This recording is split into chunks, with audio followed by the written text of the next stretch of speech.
Praise the lord. परमेश्वर के नाम की स्तुति हो, परमेश्वर के नाम की महिमा हो।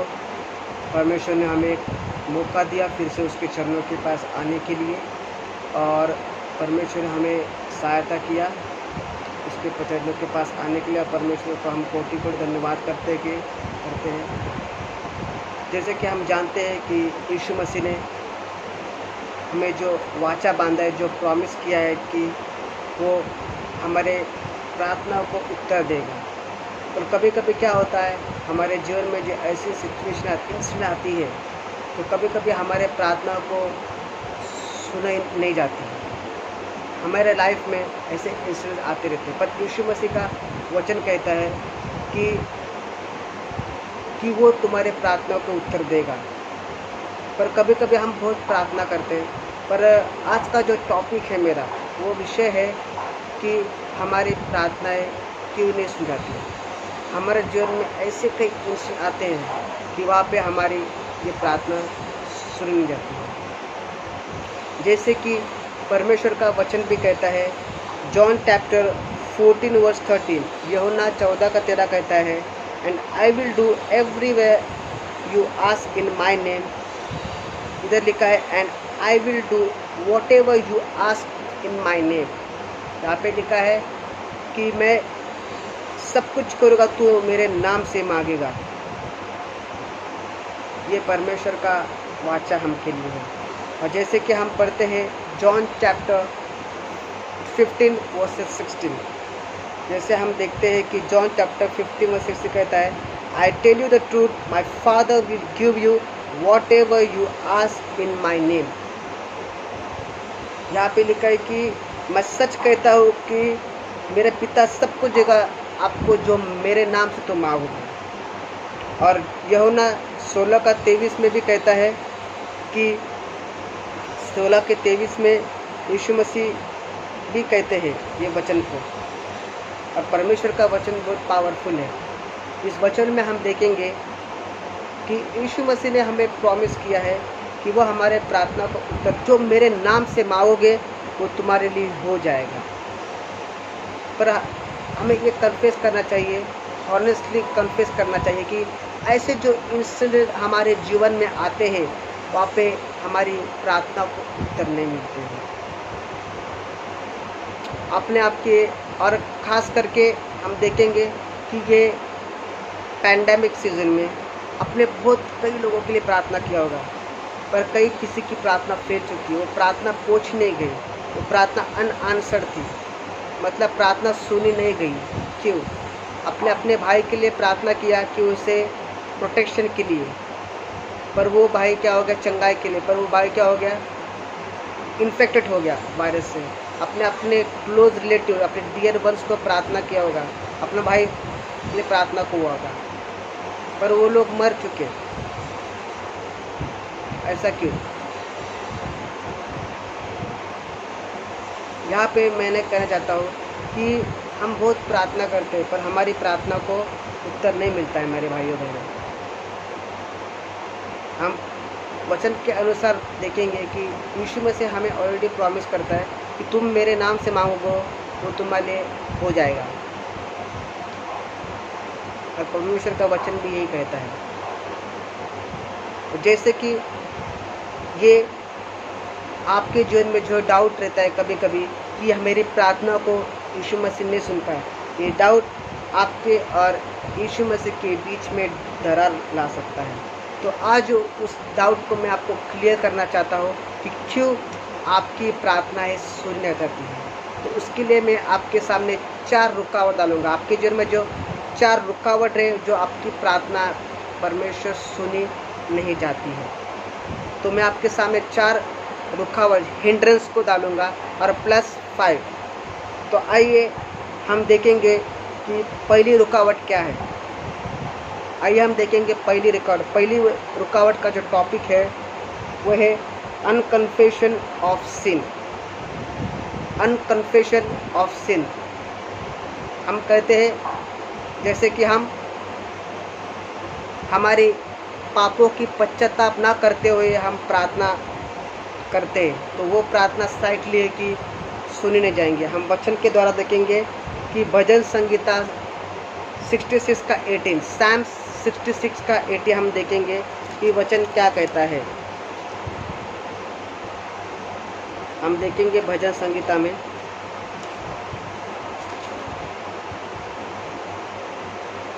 परमेश्वर का वचन यहाँ पे क्या कहता है, हम देखेंगे। If I had cherish seed in my heart the Lord would not have listen.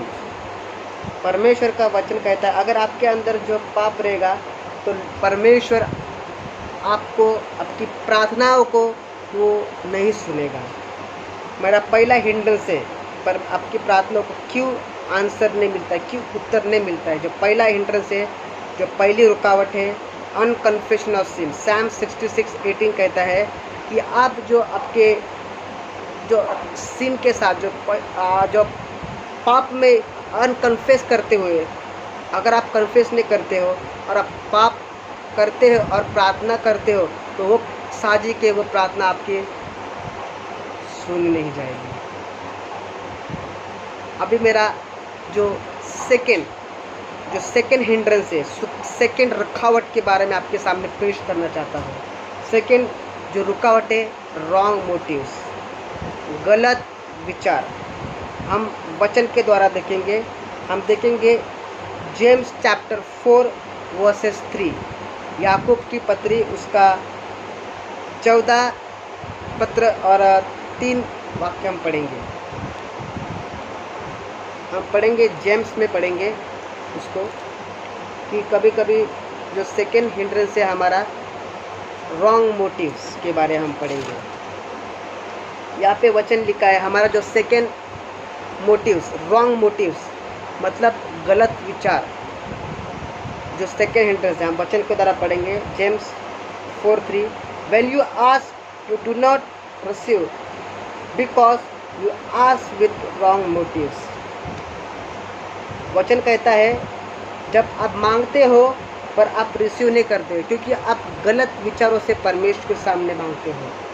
ये हमारा दूसरा रुकावट ना।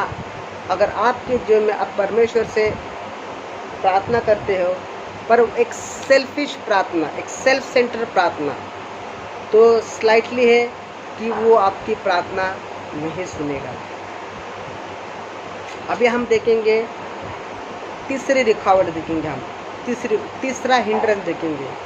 तीसरा हिंड्रेंस का टाइटल है अनबिलीफ, अविश्वास। हम वचन के द्वारा देखेंगे मार्क चैप्टर 11 वर्सेस 24, मरकुस की पत्री 11 का 24।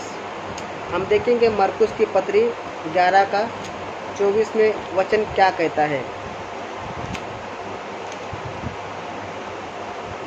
यहाँ पे कहता है, वचन कहता है Therefore I tell you whatever you ask for in prayer, believe that you have received it and it will be yours। वचन कहता है कि मैं आपसे कहता हूँ कि तुम जो कुछ भी प्रार्थना में मांगोगे आप विश्वास करना चाहिए वो आपके लिए हो चुका है और वो आपका होगा। मेरा जो तीसरा हिंड्रेंस है वो है अनबिलीफ, मतलब अविश्वास। कभी कभी हमारी प्रार्थना रहती है, हम प्रार्थना करते परमेश्वर के सामने, हम प्रार्थना विषय को मानते हैं पर हमारे अंदर अविश्वास के साथ हम प्रार्थना करते हैं। परमेश्वर का वचन कहता है जब आप प्रार्थना करते हो तो ये विश्वास होना चाहिए कि आपको वो मिल गया, यू हैव रिसीव्ड इट। अगर आप अविश्वास के आप प्रार्थना करते पर आपके अंदर विश्वास नहीं है तो ये प्रार्थना साझी के आपकी सुनी नहीं जाएगी। ये तीसरा हिंड्रेंस है, अनबिलीफ, अविश्वास की प्रार्थना। अगर हम मांगते हो तो हमें पॉजिटिवली थिंक करना चाहिए कि वो हमें मिल चुका है। हमें पॉजिटिव थिंक चाहिए, हम मांगते हमें कंफर्म हो जाए हमें मिल चुका है तो दूसरे दिन आपके जीवन में परमेश्वर कार्य करेगा। ये है तीसरी रुकावट जो हमारी प्रार्थना को नहीं सुनता है, क्योंकि हम अविश्वास के साथ प्रार्थना करते हैं। हम प्रार्थना करते हैं पर हमारे अंदर विश्वास नहीं रहता है। कभी होएगा कि हमारा काम नहीं होगा, हम दोनों बाजू में रहते नहीं, पर हमें काम नहीं हुआ है पर तभी भी हम बोलने का मेरा काम हो चुका है, तब जाके दूसरे दिन परमेश्वर आपके जीवन में चमत्कार, आप परमेश्वर के चमत्कार को देखेंगे। Praise Lord. तो आइए हम चौथा हिंड्रेंस देखेंगे। चौथी रुकावट हमारी प्रार्थना को क्यों नहीं सुनी जाती है? लैक ऑफ परसिवरेंस, मतलब हमारे जीवन में कंटिन्यूस प्रार्थना नहीं रहती है। हम वचन के द्वारा पढ़ेंगे ल्यूक चैप्टर 18:1, ल्यूक 18 का हम 1 पढ़ेंगे। हमारी चौथी रुकावट, फोर्थ हिंड्रेंस हम पढ़ेंगे। Then Jesus told his disciple a parable to show them that they should always pray and not give up. Amen. Praise the Lord. हम कभी कभी प्रार्थना करते हैं पर 1 टाइम, 2 टाइम, 3 टाइम प्रार्थना, और बाद में हम क्या करते, गिव अप करते हैं, हम छोड़ देते प्रार्थना करने की। क्यों? क्योंकि परमेश्वर हमारे प्रार्थना को नहीं सुन रहा। हम कितनी प्रार्थना कर रहे हैं। पर यहाँ पे हम वचन देखेंगे कि यीशु मसीह उसको एक दृष्टांत दिखाता है, उसके डिसाइपल को वो दिखाता है कि उसको दिखाता है कि वो निरंतर प्रार्थना करते रहे और हार ना माने। मेरे भाइयों बहनों, आपके जीवन में कितने भी संकट आए, हम कंटिन्यूस प्रार्थना, उसका उत्तर नहीं मिलता तो भी हम प्रार्थना करते रहना चाहिए, ना 1 की ना 2 बार, पर कॉन्स्टेंटली हम प्रार्थना में रहना चाहिए। तो परमेश्वर आपके प्रार्थना को वो उत्तर देगा। कई लोग हैं प्रार्थना करते हैं, 1 बार करते, 2 बार, 3 करते, बाद में सुधारे परमेश्वर प्रार्थना के बाद में प्रार्थना छोड़ना कम कर देते हैं, और कोई लोग तो पूरा बंद कर दे, गिव अप करते हैं। नहीं मेरे भाइयों बहनों, आप कंटिन्यूस प्रार्थना करते रहें। और मेरा जो फोर्थ पॉइंट है वो लैक ऑफ परसिवरेंस। हमारे जीवन में क्या होता है कि परमेश्वर कार्य करता है पर हमें प्रार्थना में रहना चाहिए। वी शुड कॉन्स्टेंटली प्रे, हम कॉन्स्टेंट प्रे करना चाहिए परमेश्वर के सामने।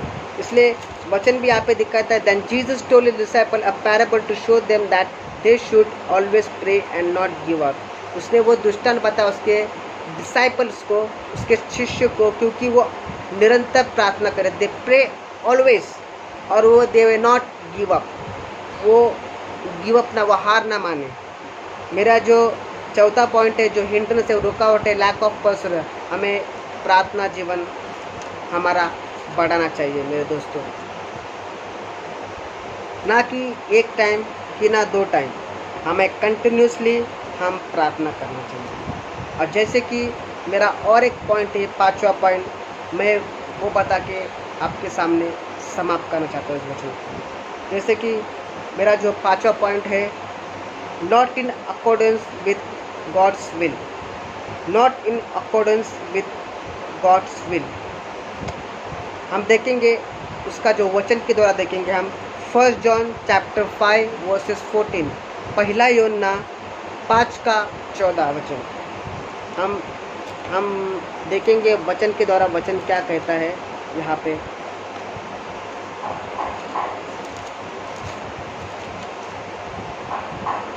या हम उसका अभी 5वां हिंड्रेंस देखेंगे, 5वां रुकावट क्या है हम देखेंगे। 5 का 14 इधर लिखा है, यहाँ पे लिखा है, परमेश्वर का वचन के लिखा है, this is the confidence we have in approaching God that if we seek anything according to his will he hears. यहाँ पे लिखा है that if we ask anything according to his will he hears us. परमेश्वर का बच्चा कहता है कि हम कभी कभी हम प्रार्थना करते हैं पर परमेश्वर की इच्छा के अनुसार नहीं मांगते हैं हमारे जीवन में। ये है हमारी 5वीं रुकावट, क्योंकि यहाँ पे 5वीं रुकावट not in accordance with God's will. हमें परमेश्वर की इच्छाओं के अनुसार, परमेश्वर की क्या इच्छा है। अगर आप वचन कहता है कि आप परमेश्वर की इच्छाओं के अनुसार मांगोगे तो वो आपकी सुनेगा। मैं फिर से उस वचन को रिपीट करना चाहता हूँ, that if we ask anything according to his will he hears us. Praise the lord. परमेश्वर का वचन कहता है कि हमें उसकी विल के अनुसार मांगना चाहिए। ओके, जो मेरा पहला पॉइंट था, हमारी प्रार्थना क्यों सुन जाती नहीं है, पहला था अनकन्फेशन ऑफ सिन। हम पाप की कबूली ना करते हुए हम प्रार्थना करते तो प्रार्थना सही है कभी सुनी जाएगी नहीं। और सेकेंड जो हिंड्रेंस है, जो हमारा जो रुकावट है रॉन्ग मोटिव्स, गलत विचार से हम प्रार्थना करते हैं, वो प्रार्थना कभी भी हमारे सुनी नहीं जाएगी। तीसरा था हमारा हिंड्रेंस, हमारा जो तीसरा हिंड्रेंस था अनबिलीव, अविश्वास। अगर आप प्रार्थना कर रहे हैं पर आपके साथ आपका अविश्वास के साथ प्रार्थना कर रहे हैं तो वो कभी भी वो प्रार्थना सुनी नहीं जाएगी। और सेकेंड है लैक ऑफ परसिवरेंस। ओके, आपने प्रार्थना कर रहे हो, एक बार कर रहे हो, 2 बार कर रहे हो, अब बाद में आप गिव अप कर रहे हो, तो वो प्रार्थना नहीं। आपको कॉन्स्टेंटली प्रार्थना करना चाहिए, ना एक बार ना 2 बार, पर कॉन्स्टेंटली। जब तक हमें उत्तर नहीं मिलता परमेश्वर की ओर से, हमें निरंतर प्रार्थना करना चाहिए। ये 4-5 पॉइंट में आपके सामने रखा हो। या हम अपने आप को एग्जामाइन करिए कि मेरी प्रार्थना जीवन कैसा है, मैं कैसे प्रार्थना करता हूँ। क्या मेरी प्रार्थना यीशु मसीह ने सुनी है कि मेरे प्रार्थना का यीशु मसीह को उत्तर मिलेगा। अगर आप लास्ट पॉइंट देखेंगे परमेश्वर की इच्छा क्या है, हम देखेंगे कि जैसे कि परमेश्वर का दास पॉल भी कहता है कि जो वचन में उसे वचन में कहा है, रोमन्स चैप्टर 8:26-27 हम निकालेंगे। रोमन्स की पत्री, रोमियो की पत्री, उसका 8 अध्याय 26 और 27 वचन पढ़ेंगे हम। इसका वचन, यहाँ पे वचन ऐसा लिखा हुआ है कि रोमन्स 8:26, ओके, यहाँ पे हम देखते हैं वचन में कि वचन में कहता है कि trust in the work of Holi spirit. हमें क्या करना चाहिए? होली स्पिरिट के वर्क को हमें क्या करना चाहिए? ट्रस्ट करना चाहिए। और आप एक होली स्पिरिट आप एक विजडम देगी आपको, होली स्पिरिट आपको विजडम देगी, आपको वो पूरी डिज़ायर देंगी, आपकी जो प्रार्थना है वो ट्रांसलेट होकर परमेश्वर के इच्छा के अनुसार पहुंची जाएगी। Praise the Lord. अगर आप परमेश्वर के ट्रस्ट, परमेश्वर की आत्माओं पे क्या करना? भरोसा करना चाहिए। Praise the Lord. वो आपको बुद्धि देगी प्रार्थना करने के लिए। आपकी जो प्रार्थना है वो ट्रांसलेट होगी परमेश्वर की इच्छा के अनुसार। Praise the Lord. यही वचन मैं आपके सामने पेश करना चाह रहा था मेरे भाइयों बहनों, कि हम कभी कभी हमारे जीवन में हम बहुत प्रार्थना करते हैं पर हमारी प्रार्थना सुनी नहीं जाती है। आज मैं आपके सामने 5 पॉइंट रखा है। फर्स्ट पॉइंट फिर से मैं रिपीट कर, unconfession of sin, wrong motives, unbelief, lack of perseverance, not in accordance with God's will. अगर हमारे जीवन में हम अपने आप को चेक करना चाहिए, मैं कहाँ कम हूँ, मेरी प्रार्थना में कुछ, मैं बिना कन्फेशन के मैं प्रार्थना कर रहा हूँ कि नहीं, क्या मैं रॉन्ग मोटिव से प्रार्थना कर रहे कि मेरे प्रार्थना में अविश्वास के साथ प्रार्थना कर रहा हूँ, क्या परमेश्वर की इच्छा के साथ प्रार्थना करना, ये चीज़ हमें देखना चाहिए। अगर आप ये चीज़ को एग्जामाइन करेंगे आपकी आत्मा में, तो ज़रूर आप उसके ऊपर ट्राई करना, आप डेवलप करना प्रार्थना के लिए जो परमेश्वर की इच्छा के अनुसार होना चाहिए। तो मैं डेफिनेटली कहता हूँ कि परमेश्वर आपकी प्रार्थना को सुनेगा और प्रार्थना को उत्तर देगा। मेरे भाइयों बहने, यही वचन मैं आपके सामने पेश करना चाहता था और ये वचन के द्वारा परमेश्वर सबको आशीष दे। Praise the Lord, may God bless you each and everyone.